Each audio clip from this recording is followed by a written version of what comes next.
কথা বলছি নারী ও শিশু নির্যাতন দমন আইনের 17 ধারা নিয়ে। যদি কোনো ব্যক্তি অন্য কোনো ব্যক্তির ক্ষতি সাধনের উদ্দেশ্যে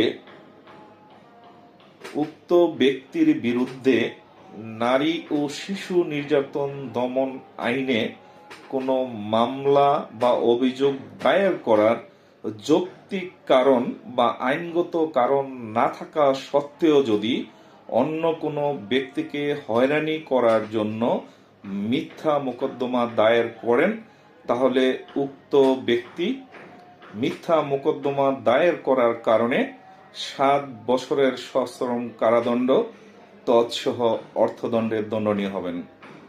সুতরাং কখনোই অন্যের ক্ষতি সাধনের উদ্দেশ্যে অসত্য মিথ্যা মামলা দিয়ে কাউকে হয়রানি করার উদ্দেশ্যে নারী ও শিশু নির্যাতন দমন আইনে কখনো মামলা মোকদ্দমা করবেন না।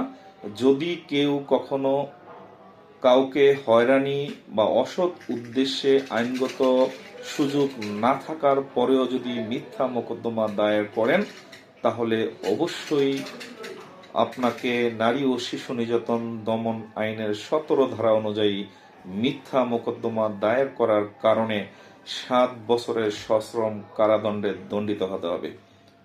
ধন্যবাদ সবাইকে। বিষয়টি জানার জন্য ভিডিওটি শেয়ার করে রাখতে পারেন।